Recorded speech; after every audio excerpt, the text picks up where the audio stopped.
coup, juste une petite précision de pourquoi j'ai eu envie de vlogger. Bon, je suis toujours dans mon lit, hein. Toujours une tête. En même temps, je sors pas de chez moi, donc me pomponner, me maquiller, ça m'arrive très rarement. J'ai eu envie en fait de partager.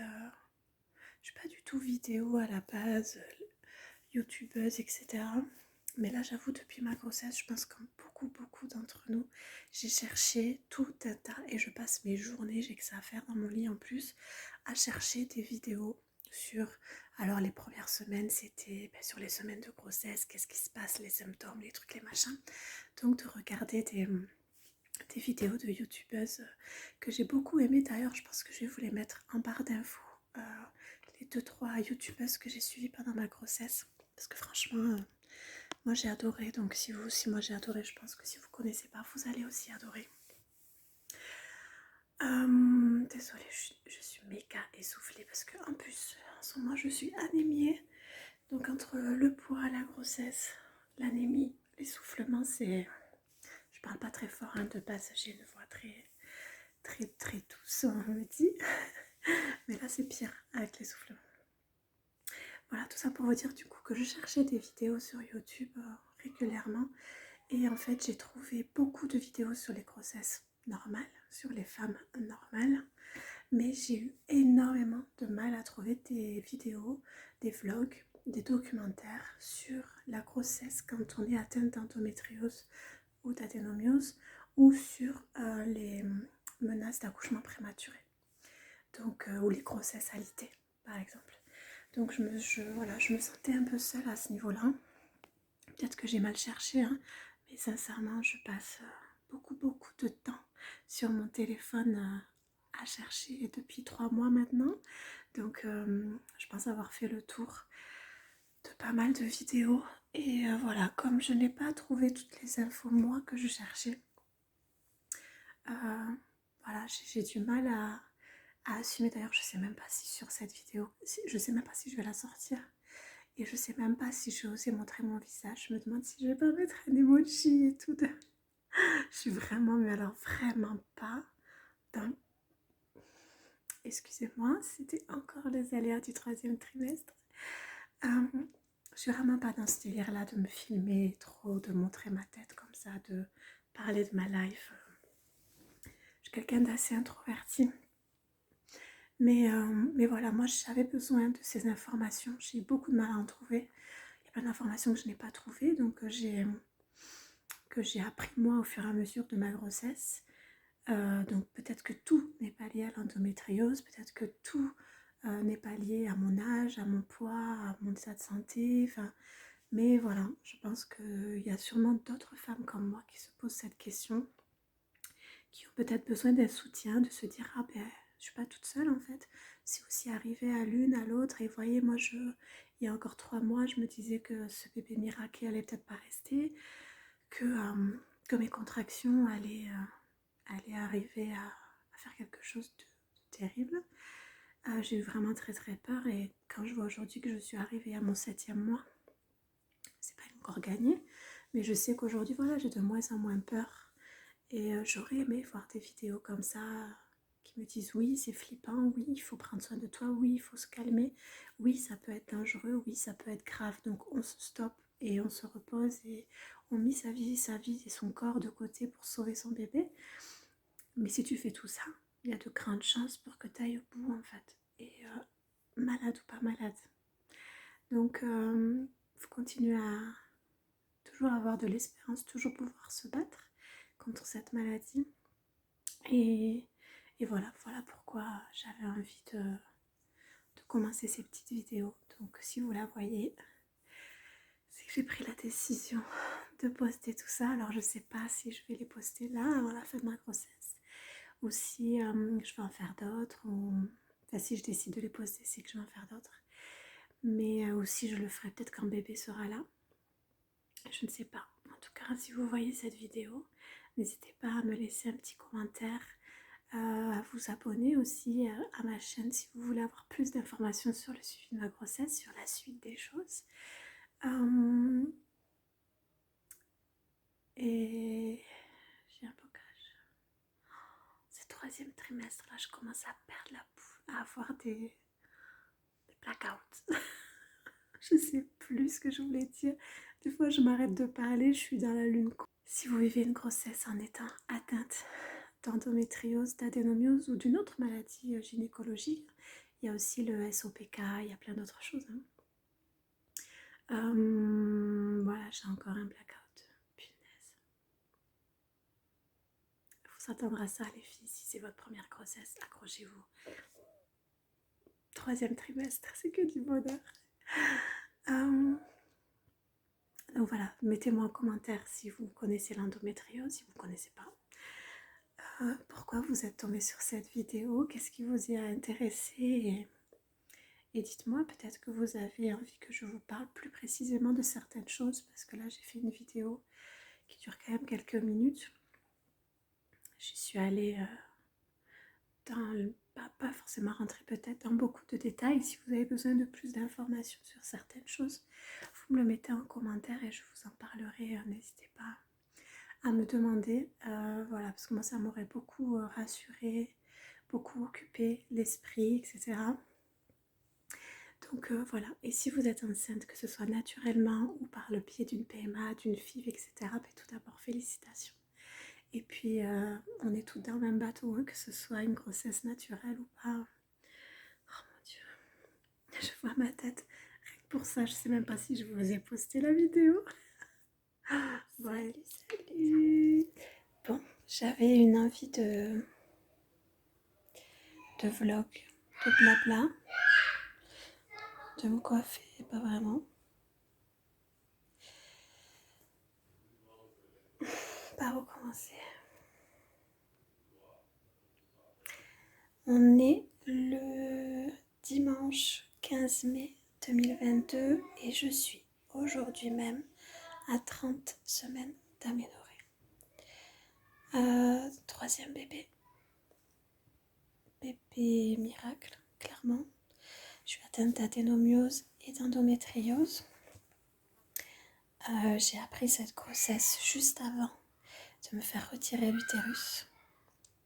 3 semaines avant mon opération. On n'y croyait plus.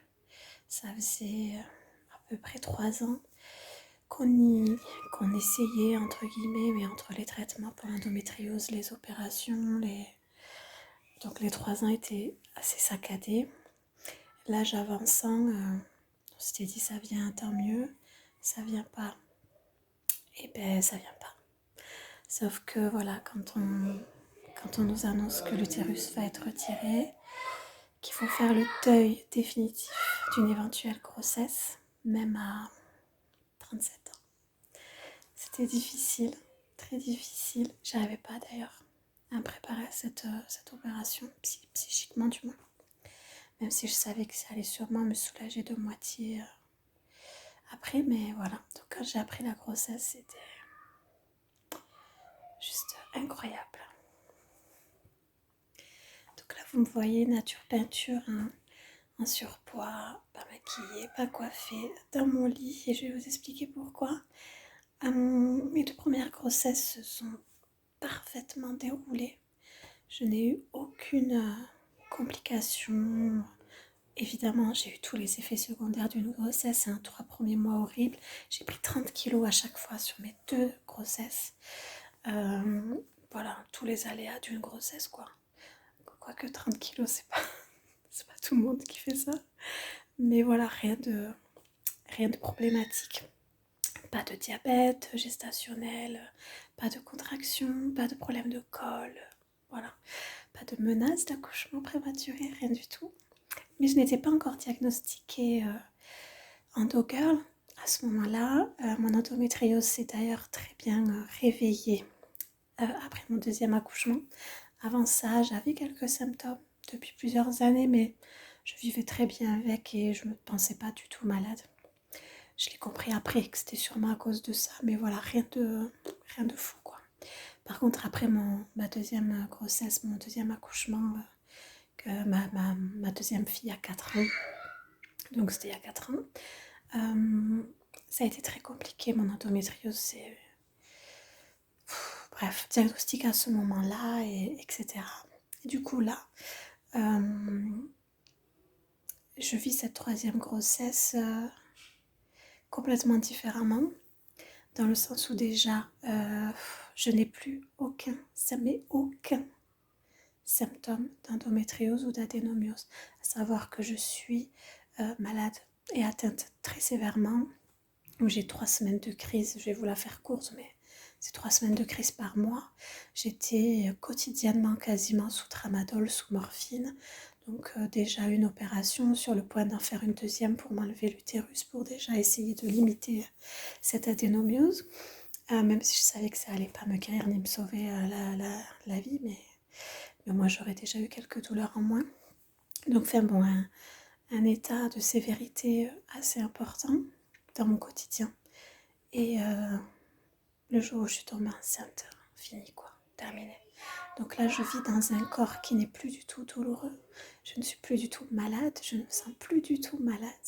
C'est juste incroyable. Franchement, c'est bébé miracle avec une grossesse où on retrouve son corps, où on oublie la maladie. C'est juste incroyable et vraiment miraculeux. Mais j'ai une grossesse beaucoup plus compliquée que pour les 2 précédentes. Une grossesse où, bon, évidemment, les 3 premiers mois ont été catastrophiques. Je pense comme la plupart d'entre nous. Hein. Faites pas attention au bazar qu'il y a dans la chambre. Voilà, j'y passe beaucoup de temps. Du coup, donc 3 premiers mois, vraiment catastrophiques, beaucoup de nausées. Je vomis pas, quasiment pas. J'ai vomi 2 fois, je crois, cette grossesse. Par contre, j'ai des nausées. Les 3 premiers mois, c'est très compliqué. La grosse fatigue. Enfin bon, je pense que toutes celles qui sont enceintes, la plupart, vous savez de quoi je parle. On est tellement heureuse d'être enceinte, on sait que ça va passer. Donc pas de souci avec ça. Et du coup, dès que ça s'est arrêté, arrivé donc au second trimestre, j'ai commencé à péter la forme, mais à avoir des... J'ai mis quelques semaines à comprendre, mais en fait à avoir des contractions. Dès que j'allais faire mes courses, que je faisais un peu trop de ménage ou que j'étais un peu trop debout, ce genre de choses. Donc j'en ai parlé à ma sage-femme, en sachant que j'ai de l'adénomiose bien poussée, hein, vu qu'on devait me retirer l'utérus. Donc je pense que j'ai aussi un utérus qui est déjà fragilisé par l'adénomiose. Et lors de mon opération pour l'endométriose, on m'a retiré un ligament utérosacré, ligament qui tient l'utérus en fait jusqu'au dos si je me trompe. Du coup, au lieu d'avoir 2 ligaments, le droit et le gauche, pour tenir l'utérus, ben, j'en ai un en moins, on m'a enlevé le droit il me semble. Donc voilà, je pense que l'utérus c'est déjà pas très... de toute façon pas très enfant. Donc bref, j'en parle à ma sage-femme, elle me dit effectivement ça peut faire penser à des contractions, sauf que j'étais à peine à 3 mois et demi de grossesse. Hein. Donc elle me fait un toucher vaginal, chose qu'elle ne m'avait pas encore fait les 3 premiers mois. J'ai remarqué là sur ma 3e grossesse, en sachant que j'ai une première fille qui a 15 ans et une autre de 4 ans, donc j'ai vraiment vu la différence, l'évolution de la maternité, comment les sages-femmes traitent les grossesses aujourd'hui par rapport à il y a 15 ans. Il y a 15 ans, c'était chaque mois, on me faisait mon toucher vaginal, tous les mois. Même d'ailleurs il y a 4 ans. Ouais, même il y a 4 ans. Là, en fait, ma sage-femme me disait que non, ils le font plus systématiquement. C'est gênant pour la femme enceinte et je les remercie parce que j'avoue, c'est vraiment quelque chose, surtout quand on est atteinte d'endométriose ou d'adénomiose, les touchés vaginaux sont extrêmement douloureux. Donc, c'est pas une partie de plaisir, même si le fait d'être enceinte, m'enlevant tout symptôme d'endométriose, ce n'est plus du tout douloureux pour moi, contrairement à quand je ne le suis pas enceinte. Donc, bref, elle ne m'avait pas fait encore de toucher vaginal. Donc, elle m'en fait un et elle me dit je trouve que, oh mon Dieu, j'étais pas énorme. Votre col a l'air assez raccourci.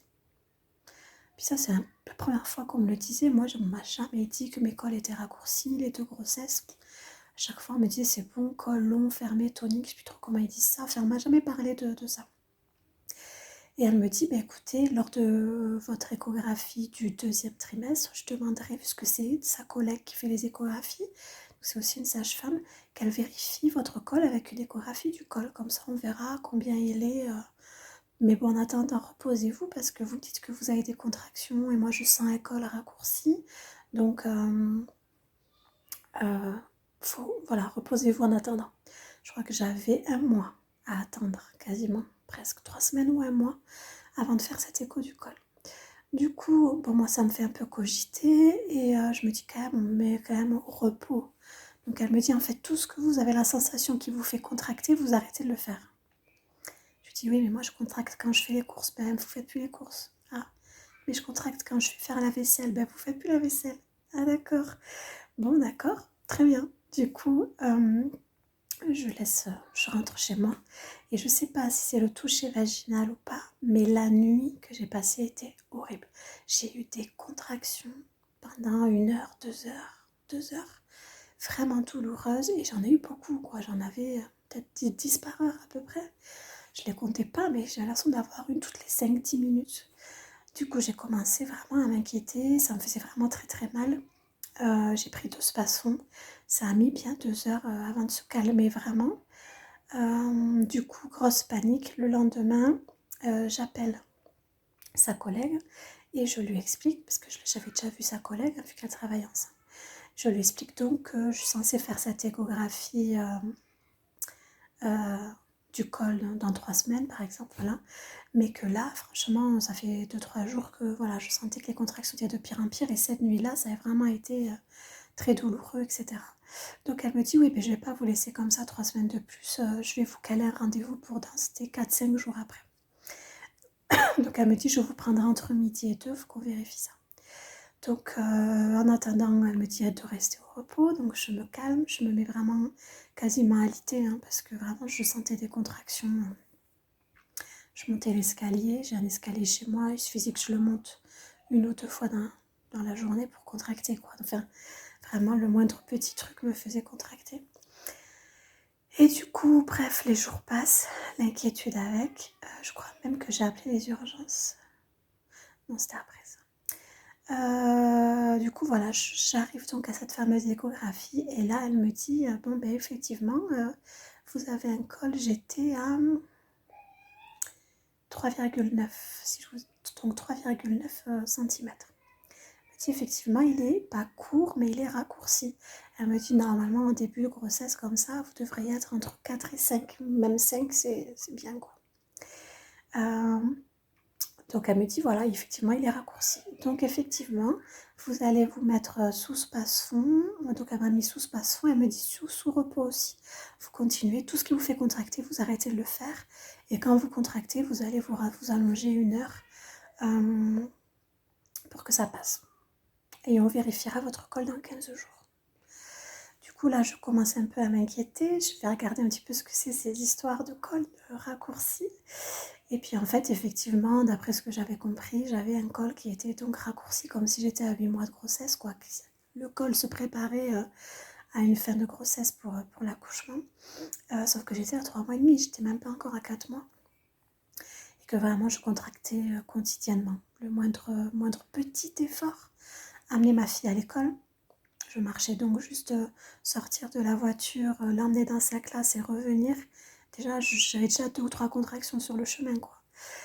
Donc voilà, donc je regarde, je vois qu'effectivement c'est assez court, que je ne suis pas encore dans une menace d'accouchement prématuré, parce que ça s'est pris en compte du moment qu'on est plus à partir de 2,5 cm. Donc moi j'étais à 3,9, elle m'avait dit ça peut très bien aussi rester comme ça jusqu'à la fin de la grossesse. Votre col s'est peut-être raccourci pour n'importe quelle raison, adénomiose, endométriose, les opérations que j'ai eues, mon poids, mon âge, j'ai 37 ans. Donc ça, voilà, la cause, on ne savait pas, mais ça pouvait aussi très bien rester comme ça. Donc il ne fallait pas s'inquiéter tant que je ne la revoyais pas dans les 15 jours pour voir s'il y avait une évolution. Donc les quelques jours passent et là, je refais une grosse série de contractions, mais extrêmement douloureuses et qui ont duré plusieurs heures. Donc j'appelle la maternité. Et la maternité, je leur demande ce que je dois faire, est-ce que je dois venir, etc. pour faire un monito, pour vérifier, pour qu'on m'injecte éventuellement un produit s'il y a vraiment des contractions, enfin voilà. Et là, la table, très gentille, hein, la sage-femme me dit clairement, vous en êtes à combien? Donc, je sais plus à combien de semaines j'étais, peut-être 16 ou 17 SA. Elle me dit, ah mais vous savez, en dessous de 24 SA, on ne prend pas en charge les bébés. Donc on ne pourra rien faire pour vous. Ce sera considéré comme une fausse couche tardive. Je fais ah, c'est très gentil de votre part. Donc en gros, elle me dit, ben, repose, passe-fond, Doliprane. Elle me dit, allongez-vous. Et en gros, ben, si vous accouchez maintenant, c'est une fausse couche et vous venez à ce moment-là. Mais en attendant, on ne prend pas en charge, quoi. On ne peut rien faire pour vous. Très bien, donc j'étais ravie. Ça m'a mis un gros coup. Je sais pas, dans ma tête, je m'étais dit peut-être que si vraiment il y a une menace d'accouchement, je peux peut-être me faire hospitaliser sous surveillance, qu'on m'injecte des trucs pour que ça s'arrête, enfin, mais en fait non. Bon, très bien. Et du coup, bon, ben, le temps passe, je me mets complètement alitée parce que moindre truc, voilà. Donc voilà, je me levais surtout pour marcher, aller 5-10 minutes dans la maison, m'asseoir un peu sur le canapé, prendre une douche à l'eau aux toilettes et même préparer les repas, je les faisais plus, c'était mon homme qui s'en occupait, ou on faisait réchauffer des plats tout prêts, enfin bon. Voilà. Du coup, la deuxième écho du col de contrôle arrive, et puis là, elle me dit, ben, vous n'êtes plus qu'à 3,4. Donc en 15 jours, j'étais passée de 3,9 à 3,4. Donc en sachant qu'il ne fallait pas que j'arrive à 2,5, mais je voyais que tous les 15 jours, si je perdais 3 ou 4 mm, j'allais pas tenir la fin de la grossesse, quoi. Du coup, ben là, elle m'a confirmé qu'il y avait un col qui se raccourcissait et qu'il fallait que je continue comme ça. Et que 15 jours après, j'avais un autre écho du col. Donc, les contractions continuaient, mon train-train, très frustrée de ne pas pouvoir profiter de ma grossesse, d'avoir une activité physique, de pouvoir vivre normalement, m'occuper de ma maison, enfin voilà. Profiter de ce corps qui n'était plus douloureux aussi. Et 15 jours après, je refais une écho du col et puis là, j'étais plus qu'à 3. Donc j'étais tombée à 3 et puis là, quand même, voilà, j'avais perdu 1 centimètre en un mois en fait. Et donc là, ben, il me restait plus qu'une marge de 0,5. Parce que quand j'arrivais à 2,5, là, par contre, c'était menace d'accouchement prématuré. Donc là, prise en charge, hôpital, avec des injections, des trucs, des machins. Donc ben voilà, on a encore plus levé le pied. J'ai encore eu une autre écho 15 jours après, où là par contre avec grand bonheur, le repos à payer, j'étais remontée à 3,9. Donc j'avais repris quasiment 1 cm de col.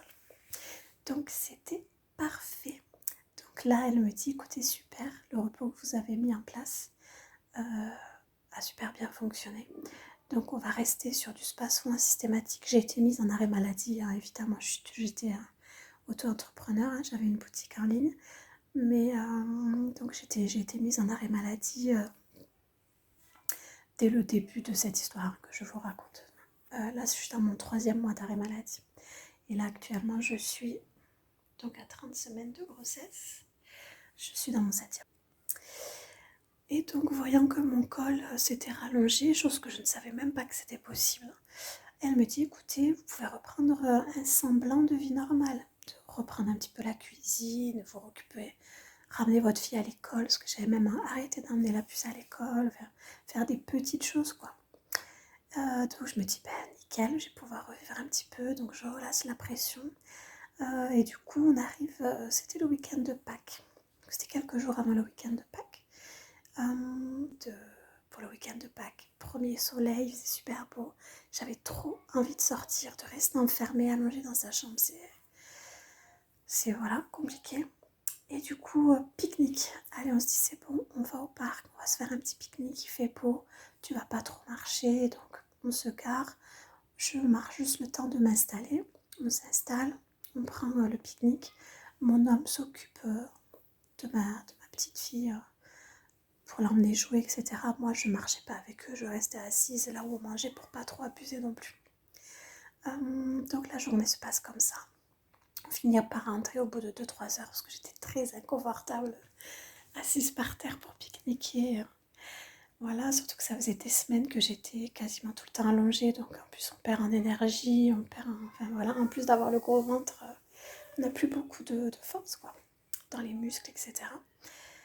Donc voilà. Et le lendemain, grosse crise de contraction de nouveau. Donc j'avais quotidiennement l'habitude d'avoir peut-être une dizaine de contractions dans la journée, mais qui étaient gênantes, mais pas vraiment douloureuses quoi. Des fois même, je les sentais pas. C'était juste quand je mettais ma main sur mon ventre, je disais, oh tiens, j'en ai une. Mais là, ça me refaisait comme au début, sauf que là, j'ai pris direct l'espace fond, je m'allonge, et ça a commencé vers 16h, le lendemain du coup de ça. Et là, le space fond, le fait de m'allonger, d'habitude au bout d'une heure, ça calme le truc. Là, non, ça calmait pas. J'en avais de plus en plus, donc vers 18 ou 19h, voyant que ça se calmait pas, j'ai pris une application pour vérifier les contractions, pour savoir, quand même, je trouvais qu'elles étaient nombreuses, douloureuses et nombreuses. Donc je regarde cette application et je note à chaque fois que j'ai les joies de la grossesse, les remontées acides du 3e trimestre. Je note toutes ces contractions. Et là, au bout d'une demi-heure, l'application qui me met une alerte. Préparez-vous à vous rendre à la maternité, le travail a commencé. Donc je me dis, bon, effectivement, il y en a beaucoup, elles sont régulières. Et elles me faisaient mal. Du coup, je me dis, bon, allez, calme-toi. Reste encore 1 heure ou 2 comme ça va finir par passer. Donc je m'allonge, je me repose, je lutte. Et puis vers 21h, je dis à mon homme, non mais là c'est plus possible, ça va faire 5 ou 6 heures que je contracte. C'est mon 3e, imagine si malheureusement le jour J. Je crois qu'en plus j'étais presque à 24 semaines là, donc je savais que bon, j'étais dans ma 23e je crois. Ben non, moins que ça, plus que ça. Bon, je sais plus, 24 ou 25, je sais plus. À ce moment-là, je savais que là par contre on pouvait éventuellement me prendre en charge pour une menace d'accouchement. Que ce serait plus une fausse couche tardive. Du coup voilà, je dis à mon conjoint, écoute, je vais appeler la mater. Je vais leur demander ce qu'il en est, si je dois venir ou pas, parce que là ça commence vraiment à m'inquiéter. Et du coup, j'appelle la mater, je lui explique tout, hein, depuis le début, les contractions depuis plusieurs mois, le col raccourci, enfin tout ça. Et là, elle me dit, oui, vous allez venir assez rapidement et prenez le sac du bébé avec quelques affaires pour vous au cas où qu'on vous garde. Quand elle m'a dit ça, j'ai eu un coup de pression. Petit bébé qui bouge. Bref. J'ai eu un coup de pression parce que j'en avais encore rien préparé. Je sais pas, 5 mois de grossesse. Moi, j'ai jamais fait mes valises de maternité aussitôt. Donc bref, me voilà en train de... Oh là là, c'est pas possible. Dans un état. J'ai du coup préparé un petit sac avec une tenue de rechange pour moi. J'avais aucune affaire pour le bébé encore. J'avais quelques trucs qui traînaient mais qui n'étaient pas lavés, rien. Donc voilà, j'ai juste pris pour moi au cas où que je restais là-bas la nuit quoi. Et donc j'y suis allée. Donc ma grande de 15 ans, on est allé la réveiller pour qu'elle jette un œil à la petite de 4 ans qui était elle aussi déjà au lit. Mon conjoint du coup m'a juste déposé à la mater et est revenu parce que du coup on avait laissé les 2 enfants à la maison. Bon, la grande a 15 ans, hein, mais moi j'étais pas sereine de la savoir toute seule en pleine nuit avec la petite de 4 ans. Donc j'ai préféré, voilà, je l'aurais rappelé si je devais rester à la mater pour accoucher ou quoi évidemment. Mais là, vu que c'était juste un contrôle, je lui dis tu me déposes, tu retournes et je t'appelle, je te tiens au jus quoi. Et du coup, voilà, monitoring, enfin j'arrive, prélèvement vaginal, prélèvement urinaire, enfin, test, j'ai dû faire pipi, non, voilà, vous avez compris. Toucher vaginal, donc la sage-femme me dit qu'effectivement, elle sent aussi que mon col est assez raccourci. Voilà, et bon, elle peut pas le mesurer sans une écho du col. Mais elle a senti et du coup après monitoring pendant 30 minutes où elles ont confirmé que j'avais bien des contractions mais mon col étant fermé, elles m'ont dit au bout de 45 minutes, écoutez, vous contractez, certes, votre col est fermé, c'est pas pour maintenant, donc vous rentrez chez vous, vous vous remettez au repos. Alors ma sage-femme me l'avait levé entre guillemets quelques jours avant grâce au relâchement du col. Puis non, là, elle me dit non, là, je sais pas ce que vous avez fait, donc je lui explique, j'ai juste fait un pique-nique. Elle me dit, c'est trop pour vous, donc faut vous remettre au repos, continuer le spasme systématique, et ce sûrement jusqu'à la fin de votre grossesse, quoi. Donc voilà, me retourne, je rappelle mon ange, mon conjoint, il vient me récupérer. Et puis depuis, ben voilà, je suis de nouveau au repos. Donc j'ai un contrôle du col là. Par contre, comme la dernière fois que j'ai vu ma sage-femme, du moins la sage-femme qui fait les échos, mon col étant remonté. Elle m'a dit qu'on allait juste le recontrôler à l'échographie du 3e trimestre que j'ai dans 10 jours maintenant. Donc ça se trouve, il est redescendu, je ne sais pas, mais je contracte de plus en plus. Elles sont quasiment tout le temps douloureuses maintenant. J'en ai plusieurs par jour qui sont douloureuses. Alors qu'avant, je pouvais passer des jours en ressentant, mais sans douleur. Là, je les ressens systématiquement avec une gêne. Ça commence à me prendre dans le dos, donc j'ai vraiment l'impression qu'elles sont de plus en plus fortes. Pas au point d'aller à la maternité. Maintenant, je suis habituée. Je sais que j'en ai 2-3 chaque heure. Que ça va, que je peux en avoir plus si je m'occupe de la bouffe, par exemple. Donc je reprends une petite vie. Je suis pas alitée, mais voilà. Ce matin, j'ai étendu du linge. Et puis j'ai fait des pâtes à midi. Et ensuite, j'ai contracté. Donc voilà, j'ai fait mon activité du jour. Et cet après-midi, ben, je vais rester couchée. Donc voilà, les aléas d'une grossesse, d'une endoga.